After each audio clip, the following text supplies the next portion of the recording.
Le Seigneur soit avec vous. Et avec mon esprit. Bonne nouvelle de Jésus-Christ selon Saint Jean.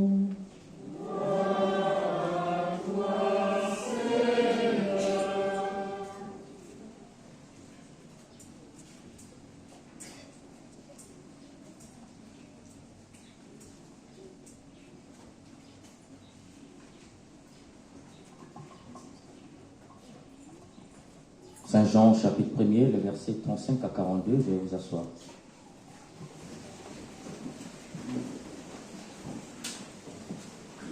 En ce temps-là, Jean le Baptiste s'est trouvé avec 2 de ses disciples. Posant son regard sur Jésus qui allait et venait, il dit, « Voici l'agneau de Dieu. » Les 2 disciples entendirent ce qu'il disait et ils suivirent Jésus. Se retournant, Jésus vit qu'ils le suivaient. Il leur dit, « Que cherchez-vous » Ils lui répondirent, « Rabbi », ce qui veut dire maître, « où demeures-tu » Il leur dit, « Venez et vous verrez. » Ils allèrent donc, ils virent où il demeurait et ils restèrent auprès de lui ce jour-là. C'était vers la 10e heure, environ 4 heures de l'après-midi. André, le frère de Simon-Pierre, était l'un des 2 disciples qui avait entendu la parole de Jean et qui avait suivi Jésus. Il trouve d'abord Simon, son propre frère, et lui dit, « Nous avons trouvé le Messie, ce qui veut dire le Christ. » André amena son frère à Jésus.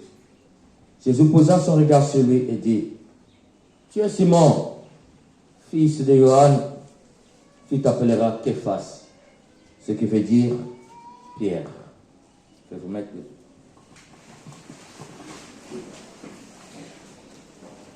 le... Acclamons la parole de Dieu.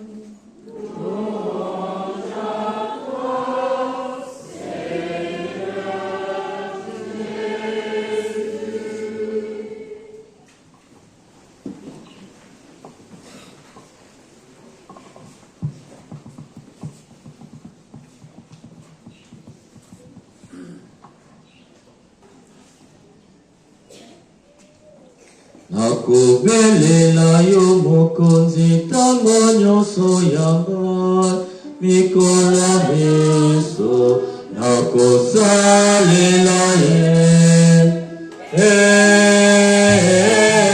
c'est bon nabokoma mipesi na nzambe nyonso nyonso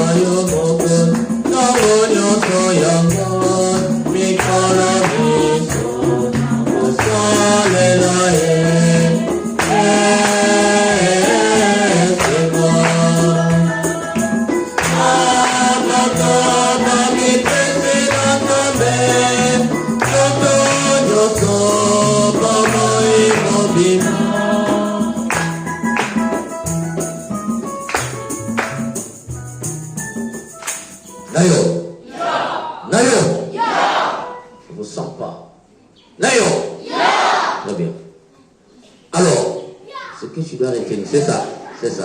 On peut acclamer très fort pour la prière. C'est ça. Tu peux me voir à la ferme. C'est un cadeau. La paix de Christ. Amen. Voilà. Tout ce que je peux dire ici, tu peux oublier, mais cette petite phrase qui constitue le résumé de ce qu'on va dire ici, n'oublie pas. Alors,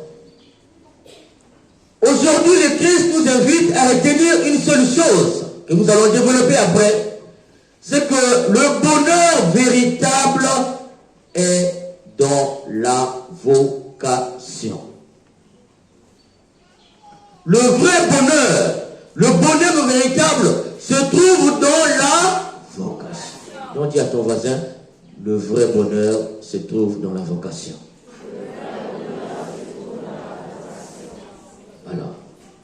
bonheur du grec est daimon. C'est comme une puissance qui est à l'intérieur de nous. Et chacun de nous est appelé à sortir cette puissance à l'intérieur de lui pour que cette puissance constitue en soi ton bonheur. Mais aujourd'hui, Dieu te dit, tu cherches le bonheur, mais le véritable bonheur, c'est dans la vocation. C'est quoi la vocation, chers frères et sœurs? Et pourquoi la vocation est pour nous un véritable bonheur? La vocation, du latin, vocare, veut dire appel. Dieu nous appelle tous. Dis à ton voisin, Dieu nous appelle tous. Nous sommes tous les appelés de Dieu. Dis à ton voisin, nous sommes tous les appelés de Dieu. Donc la vocation, c'est reconnaître que je suis un appelé de Dieu. Mais si Dieu m'appelle, le terme appelé, ou bien le verbe appeler est moins fort. Quand on sert dans sa genèse grecque, latine et même hébraïque, appeler veut dire convoquer. Donc nous sommes tous les convoqués de Dieu. Dieu nous a convoqués tous. Mais chers frères et sœurs, vous savez, lorsque la police vient déposer sur toi une convocation, qu'est-ce que cela constitue? Ça te fait peur, oui ou non? C'est que tu as quelque chose à laquelle l'État veut que tu puisses répondre. Bravo. Quand on dépose la convocation chez toi, c'est qu'il y a un problème. Donc quand Dieu nous convoque tous, cela veut dire qu'il y a un problème. S'il n'y avait pas un problème, Dieu n'allait pas nous convoquer. Mais la vocation toujours, lorsqu'on essaie d'avancer chez les latinistes, vocal qui veut dire appel, c'est-à-dire convoquer. Mais quand on voit un peu chez les Grecs, la vocation veut dire kaleo, qui veut dire quoi? Aller vers soi-même pour trouver ce que Dieu a inscrit depuis l'éternité en toi. Cela veut dire quoi, kaleo? Cela veut dire que chacun de nous est convoqué parce que Dieu a placé quelque chose de fondamental en lui. Donc le bonheur, c'est d'abord reconnaître que je suis convoqué, mais Dieu me convoque parce qu'il a placé quelque chose de lui en moi.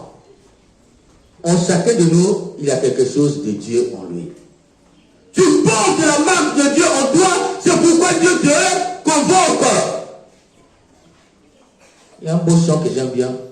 Je te bénis, mon Créateur, pour la merveille que je suis, pour ces trésors au fond de moi que tu as mis sans faire de bruit. En chacun de nous, Dieu a mis les trésors. Ces trésors qui ne font pas le bruit. Il faut aller vers soi-même. C'est ça le sens des caléos. Aller vers soi-même pour aller trouver les trésors que Dieu a offris en toi qui ne font pas de bruit. Donc le bonheur n'est pas dehors, le bonheur est à l'intérieur de nous. Et on voit, Seigneur, dans la deuxième lecture, mes chers frères et sœurs, on nous donne la porte d'entrée à cette vocation. Saint Paul dit, votre corps n'est pas fait pour la débauche.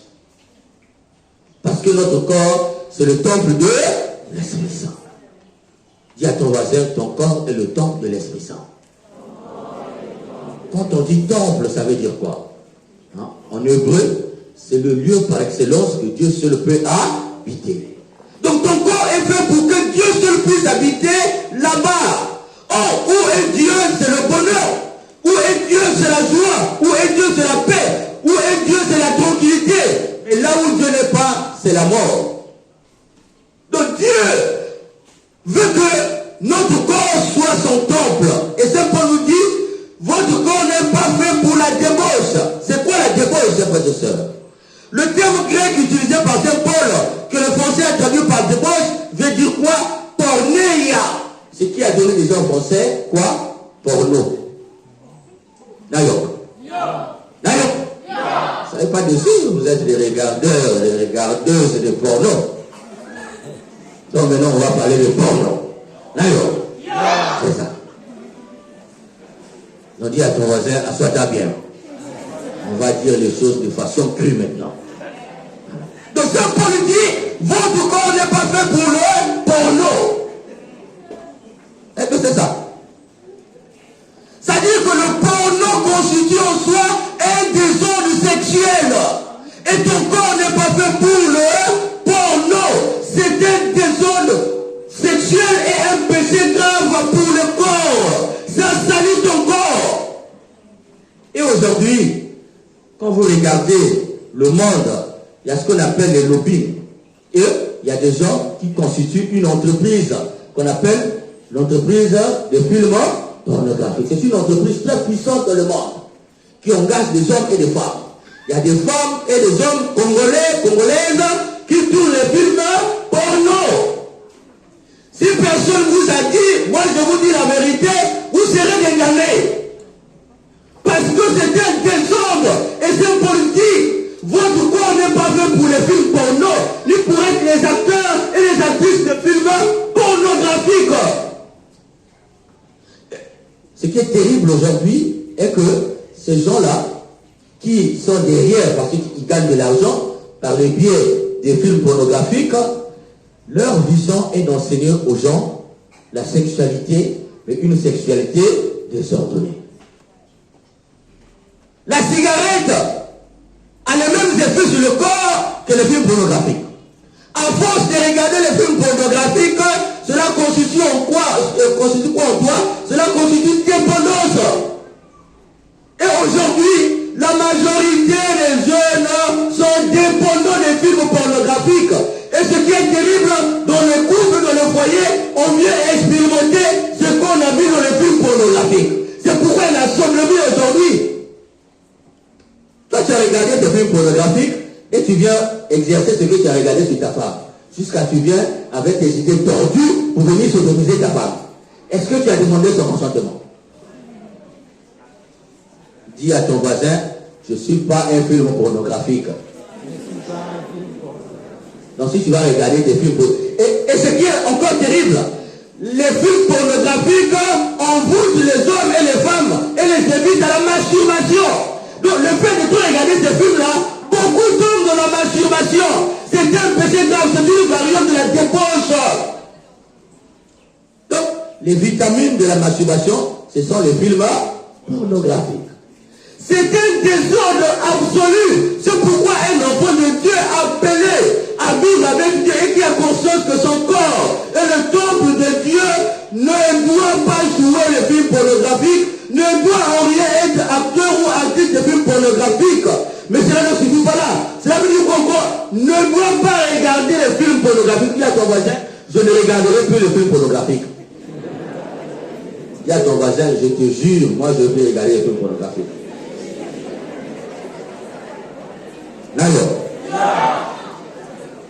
Donc à la fin ici on va fouiller les téléphones.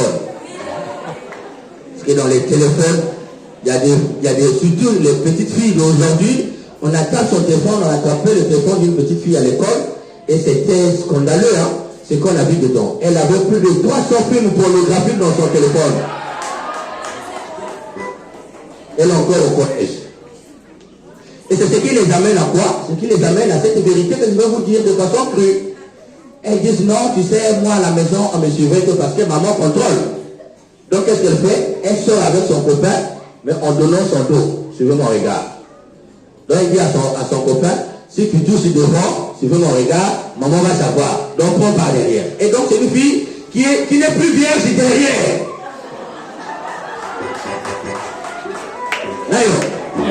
Parce qu'elle regarde les films pornographiques et dans les films pornographiques, on a dit l'acte sexuel peut aller jusqu'à donner son dos. Donc on peut sodomiser. Et comme elle a compris que c'est possible, c'est faisable, c'est légalisé, donc elle dit à son copain, ne me touche pas devant parce que maman contrôle, touche-moi par derrière. Elle est vierge devant, mais derrière elle est déflorée. Donc derrière elle a perdu sa virginité. Voilà une déviance que Saint Paul condamne aujourd'hui. C'est une condamnation du corps. Et avec ça, ça mène quoi? L'homosexualité et toutes sortes de désordres. Aujourd'hui, il y a certains dans l'église qui veulent nous faire croire que ce sont des valeurs. Ce ne sont pas des valeurs. L'homosexualité, c'est se nourrir des films pornographiques. Quand on regarde des films pornographiques, on pense que c'est possible. Parce que dans les films pornographiques, tout est permis. Ton corps, c'est ta vie. Tu donnes ton corps que dans la mesure que tu donnes ta vie. Ne pas donner ta vie à n'importe qui pour qu'il en fasse ce qu'il veut. Est-ce que tu as compris? Donc dis à ton voisin, ne donne plus ton corps à n'importe qui. Parce qu'aujourd'hui, vous voyez, on a maintenant de condos, donc les appareils pour les filles, quand elles fait ces appareils-là, elle n'a plus besoin d'hommes, donc elle peut se masturber seule à la maison. Et puis, en Afrique, ceux qui n'ont pas l'argent, elles paient les concombres et les bananes. Une fois comme ça, à minuit, on accompagnait les filles, et puis à minuit, elles payent les bananes. Le voisin me dit, mon père, mais les dames la payent les bananes à 1 heure pour faire quoi? Souvent mon regard. Toi, les bananes à 1 heure, c'est pour faire quoi avec? Nayo. Vous voyez le désordre. L'acte sexuel, c'est un acte du donner et du recevoir. Mais dans le nom de Dieu, ce que Dieu a voulu et planifié de toute éternité, c'est-à-dire que ton corps a été institué ainsi. Ne dérobe pas de cette institution divine. Dieu ne t'a pas créé pour donner ton don. Parce que tout est devant. Dis à ton voisin, tout est devant. Voilà la première porte d'entrée dans la vocation. Saint Paul nous dit, on répond à la vocation par son corps. La première chose à offrir à Dieu pour répondre à sa vocation, c'est lui donner son corps. Notre corps n'est pas un corps saint, notre corps est un corps pécheur. Nous devons tout faire pour ne pas que notre corps tombe plus bas. C'est-à-dire en regardant ce qui nous donne les appétits du monde, comme les films pornographiques que Saint Paul connaît, parce que ces films-là amènent à plusieurs sortes de désordres. Ça invite à l'homosexualité, ça invite à la sodomie, ça invite à toutes sortes de pagailles dans le couple. Que je ne vais pas dire ici par respect. Et Saint Paul connaît cela, il te dit, offre ton corps à Dieu pour que ton corps soit le temple de l'Esprit Saint et que Dieu fasse quoi? Puisse y habiter là-bas. Et si tu habites là-bas, c'est le signe de quoi? Le signe du bonheur. Et dans la première lecture, c'est précédent, puis c'est la deuxième lecture constitue pour nous la porte d'entrée. On nous parle de Samuel qui est appelé. On appelle Samuel. Il écoute, il le voit, il ne sait pas, il va voir. Le prêtre lui dit, va dormir.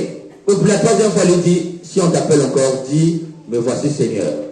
Donc la vocation, c'est un appel. Dieu nous appelle. Mais pourquoi Dieu nous appelle? On nous dit que Dieu nous appelle pour que nous puissions lui offrir notre corps de ceux qui habitent avec nous. Vous savez de quoi? Nous ne sommes pas le principe et le fondement de notre propre vie. Notre principe et notre fondement, c'est Dieu.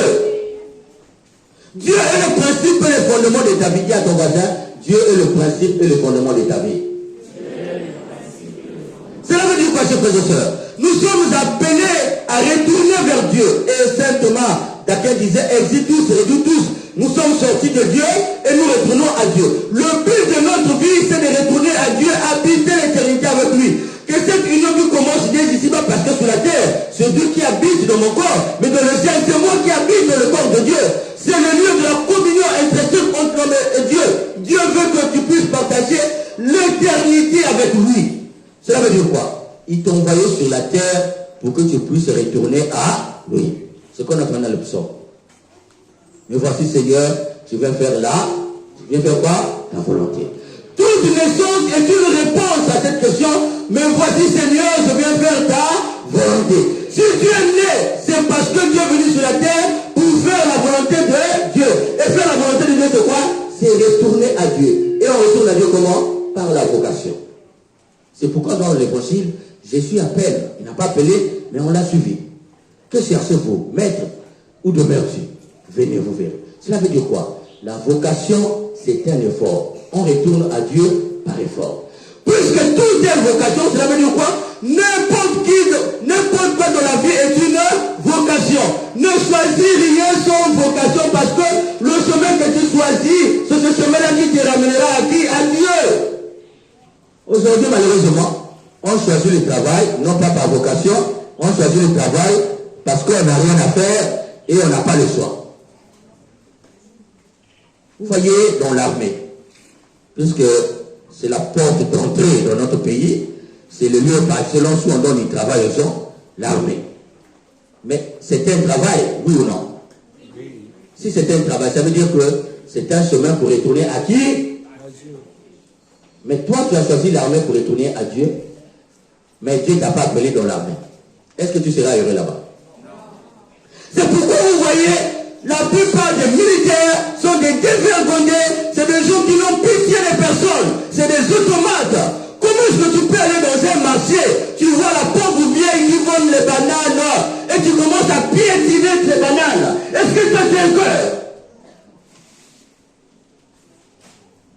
C'est pourquoi, quand vous observez la plupart des militaires, là, sur 100%, 80 n'ont pas de vie stable. Faites pas attention. Parce que les gens partent mal. Vous êtes des gens maudits. Et généralement, ils meurent en cascade. Ceux qui ont envoyé sur la route pour suivre la route, c'est une vocation pour toi. Mon avis de travailler pour que la circulation soit fluide. Toi, tu laisses ton travail, tu n'as que pour siffler les taxis afin de raqueter. Un jour, on va te donner 2000 francs, mais le 2000 francs qu'on va te donner, c'est le 2000 qui va t'enterrer. Et quand tu ne réponds pas à cette vocation, chers frères et sœurs, on t'appelle, non, venez déposer les dossiers. Vous partez tous déposer les dossiers, sans même se rendre compte, est-ce que c'est ma vocation? Et quand tu vas là-bas pour déposer ton dossier, on a vu les gens qui sont décédés là. Mais est-ce que les gens qui sont décédés là, Dieu les avait faits pour être dans l'armée? Ce n'est pas parce qu'il y a le chômage que je veux faire n'importe quoi. Je ne suis pas venu sur la terre pour faire n'importe quoi. Je suis venu sur la terre pour faire ce que Dieu veut que je puisse faire. C'est ça la vocation. Et chacun de nous a reçu de Dieu la vocation. C'est une imprimante double. C'est-à-dire qu'il a imprimé ça en toi. Et quand on observe quelqu'un qui fait quelque chose parce que cela constitue pour lui une vocation, on sent quelqu'un qui rayonne, quelqu'un qui est dans le bonheur, quelqu'un qui est en paix, il est dans la joie. Même s'il n'a pas l'argent, mais quelqu'un, cet homme-là, est tout heureux de faire ce travail-là parce qu'il le fait par vocation. Quand vous partez à l'hôpital, vous voyez des gens qui font la médecine par vocation et ceux qui font la médecine parce qu'ils ont cherché le boulot et n'ont pas trouvé. C'est deux choses différentes. C'est deux personnes différentes. Le premier, ou la première personne, est capable de te soigner sans argent. Cette personne est portée par la pitié. Ce qui l'intéresse, c'est soigner les gens. Mais les autres là, puisqu'ils ne sont pas venus là, ou ne sont pas venus là par vocation, s'il n'y a pas l'argent, on ne peut pas te soigner. Même quand ils viennent, ils disent non, en fait, la collecte de son, on collecte de son sur leur donne. Si quelqu'un arrive là-bas, qui n'a pas d'argent, on ne lui donne pas la poche de sang. Mais ces sons-là, vous prenez ça gratuitement, est-ce que vous payez ça? Pourquoi les gens qui viennent sans argent, vous êtes incapables de leur donner ces sons-là? Vous serez demandés parce que si tu ne réalises pas ta vocation, tu seras un damné. Si on ne te l'a pas dit, ne choisis rien. Parce que ce que tu choisis peut te condamner à vie. Moi, je te dis, tu as choisi la médecine. Cette médecine que tu as choisie va t'amener en enfer. Parce que Dieu te dira, quand tu fais les malades que je t'ai donnés, et qu'est-ce que tu diras? Les gens viennent là-bas, n'ont pas d'argent. Il y a les médicaments que l'État envoie. Vous prenez les médicaments là, vous partez mettre dans vos pharmacies. Vous êtes des maudits. Vous prenez ces médicaments là, vous partez mettre dans vos cliniques. Vous êtes des maudits. Parce que c'est les médicaments qui ont été donnés par l'État de façon gratuite pour les gens qui n'ont pas l'argent. Vous avez pris ce qui est gratuit, vous avez mené dans vos hôpitaux, dans vos cliniques et dans vos pharmacies pour vendre l'argent que vous vendez. Qu'est-ce que vous faites avec? La majorité sont toujours des pauvres, malgré qu'ils volent ces médicaments-là. Comment est-ce que toi tu es médecin et tu viens dans un métier que tu sais qui te ramène à Dieu et tu arrives là, tu es incapable d'avoir pitié. Un médecin est caractérisé d'abord par la compassion. Mais est-ce que ces médecins, on voit dans nos hôpitaux, sont caractérisés par la compassion? Ça veut dire que ce n'est pas leur vocation. Et toi qui veux être médecin, pose-toi la question, est-ce que c'est ta vocation? Est-ce que ce que tu veux faire aujourd'hui, c'est le choix de Dieu dans ta vie? Tu veux être médecin, tu veux être docteur, tu veux être ceci ou cela dans la vie. Est-ce que c'est le choix de Dieu? Et la vocation, frère et sœurs, c'est un chemin de bonheur. Cela veut dire quoi? Tu peux balayer les rues et être un homme heureux, plus que quelqu'un qui est docteur, mais qui n'est pas dans sa vocation. Tu peux être une femme de ménage quelque part, tu gagnes aisément ta vie, mais dans le peu qu'on te donne, tu es heureuse, tu es plus qu'une femme qui est ministre, mais qui n'est pas dans sa vocation. Parce qu'elle est ministre à cause de quoi? À cause des fétiches. Elle n'a pas la paix. Toi, tu as la paix. Parce que tu fais ce que Dieu a voulu que tu puisses faire sur la terre. Nous ne pouvons pas tous être des directeurs. Dans le peu que tu fais, c'est un chemin qui te retourne à Dieu. Tu peux balayer seulement, tu peux nettoyer les maisons, c'est un chemin qui te ramène à qui? À Dieu. C'est pourquoi fais bien ce que tu fais. C'est ça la vocation. Faire bien ce que je fais. Je fais ça par vocation, je fais ça bien, de façon propre.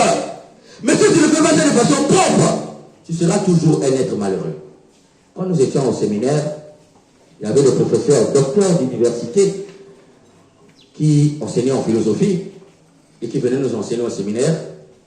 Sur 10 qui venaient enseigner là, 9 étaient des hommes malheureux. Ils sont docteurs d'université. En plus, ils ont des foyers, ils sont mariés, ils ont une femme et des enfants. Les docteurs d'université, ils enseignent par-ci par-là, son salaire quand même, c'est un gros salaire. Mais quand ils restent calmes, ils vous disent, je regrette. Parce que c'était des anciens séminaristes qui n'ont pas réalisé la vocation d'être prêtres. Il y en a qui étaient partis d'eux-mêmes, il y en a qu'on avait envoyés, se sont retrouvés dans la société, se sont battus, sont devenus docteurs d'université. D'ailleurs, quand tu fais les séminaires déjà, l'intelligence est ouverte. Mais ils vous disent, si je pouvais revenir en arrière, j'allais continuer le chemin pour être prêtre. Je n'allais pas me marier. Et vous me posez la question. Qu'est-ce qui fait que lui qui est docteur, qui a une femme et les enfants, puisse dire qu'il n'est pas heureux dans ce qu'il a fait et que s'il y avait la possibilité de retourner en arrière, il allait choisir d'être prêtre? Pourquoi ils le disent? C'est parce qu'ils ont réalisé que leur vocation, ce n'était pas dans le foyer. Ils ont été dans le foyer, mais malgré qu'ils sont dans le foyer, ils sont docteurs d'université, il y a des gens qui les envient, mais eux-mêmes ne sont pas heureux dans ce qu'ils vivent, parce que ce n'est pas le choix de Dieu dans leur vie. Cela veut dire quoi? Ne fais rien si ce n'est pas le choix de Dieu. Même s'il faut mourir pauvre, je t'assure, fais ce que Dieu a voulu que tu puisses faire sur la terre. Et tu seras toujours un homme et une femme heureux et heureuse. Parlez parfois dans le milieu un peu de soi. Quand j'étais plus jeune, je rêvais d'être footballeur. C'était ma vocation. Je rêvais toujours être footballeur. Après, à un moment donné, je me suis rendu compte que c'était impossible. Parce que il y a des jeunes ici qui ont les talents, mais vous savez que les parents vous disent, si tu es footballeur au Congo, c'est que tu as choisi de mourir pauvre.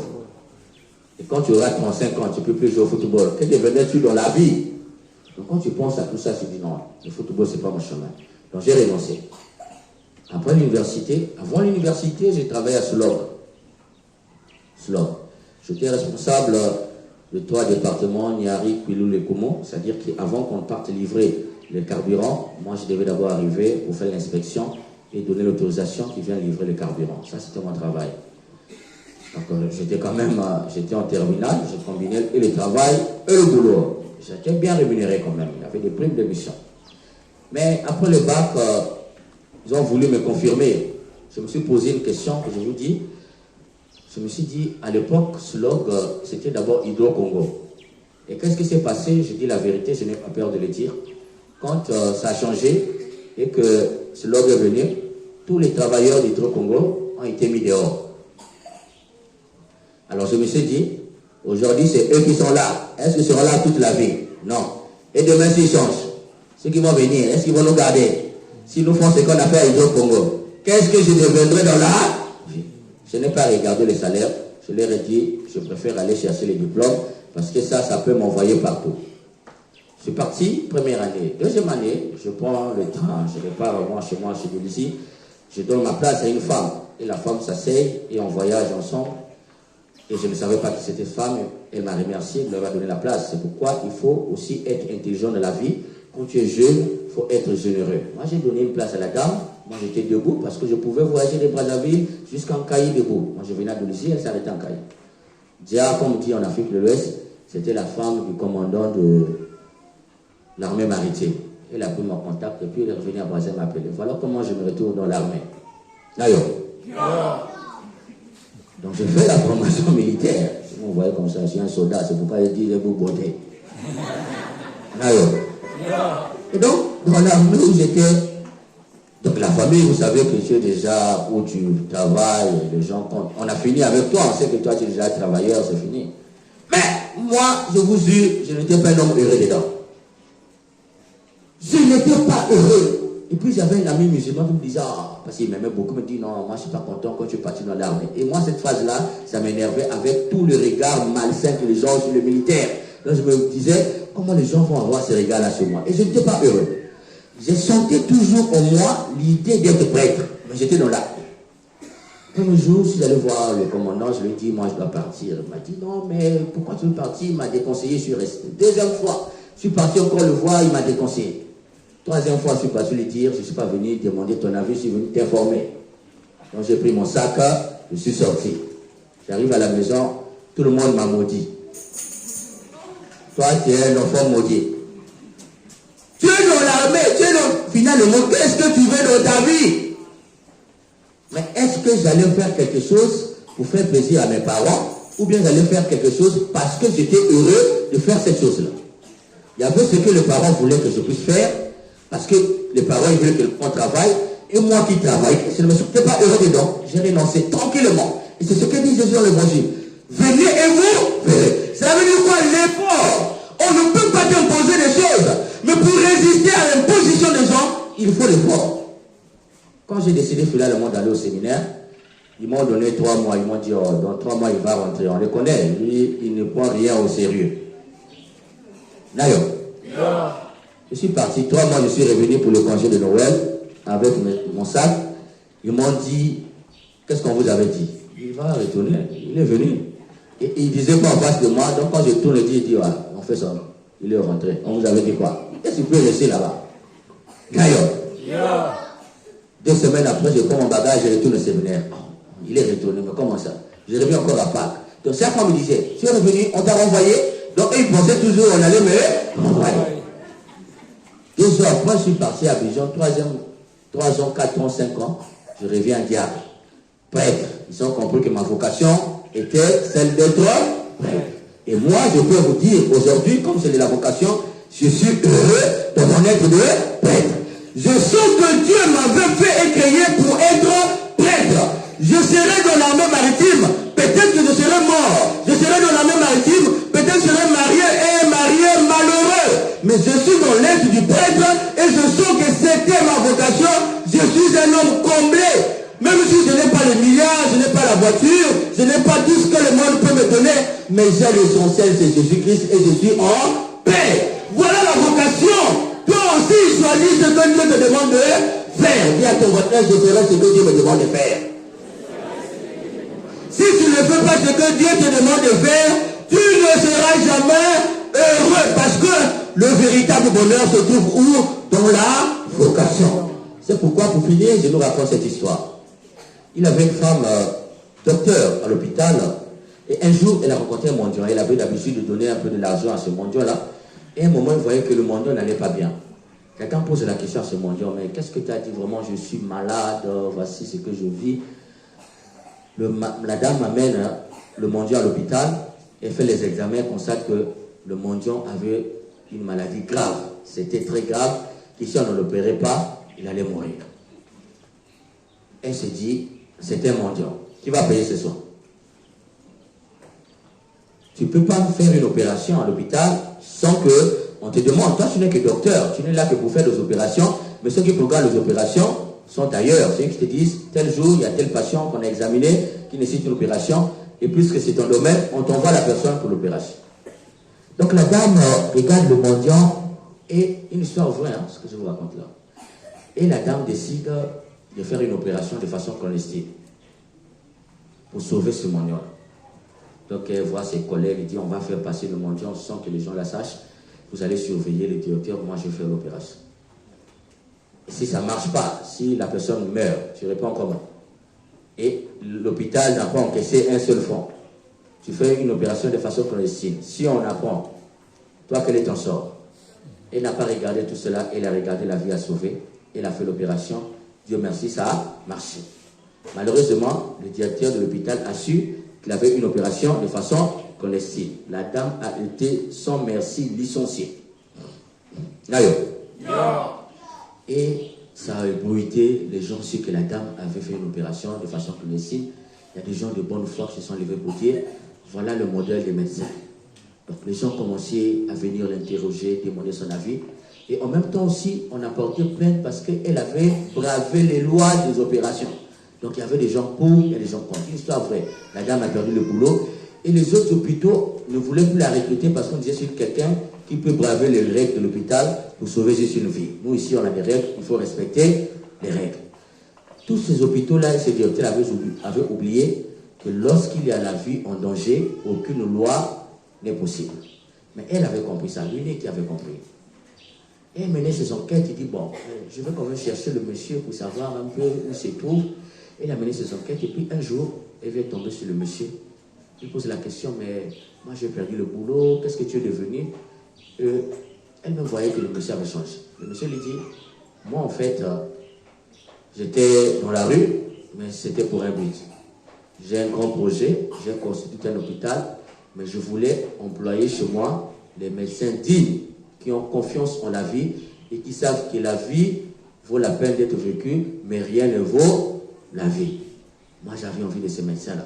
Et j'étais venu vers votre hôpital pour savoir quel est le médecin qui aurait pitié de la vie et peut sauver quelqu'un sans payer.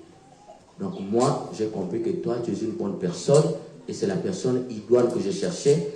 Maintenant que tu m'as retrouvé, je te nomme la directrice de mon hôpital.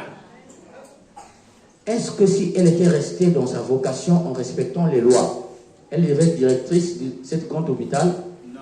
C'est parce qu'elle a bravé les lois pour sauver la vie que Dieu a fait grâce qu'elle a été élevée.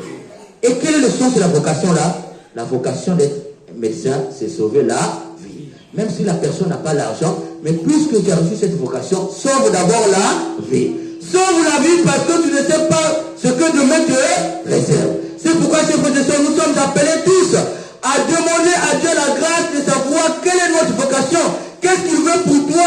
Qu'est-ce qu'il veut pour moi? Qu'est-ce qu'il veut pour nous? Et si tu trouves la réponse à cette vocation et que tu réalises cette vocation, jamais tu ne seras un être malheureux sur la terre. Et Dieu ne peut pas t'oublier parce que si Dieu a choisi quelque chose pour toi, c'est pour ton plus grand bonheur.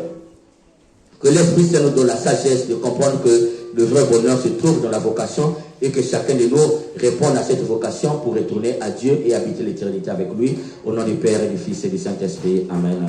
Amen.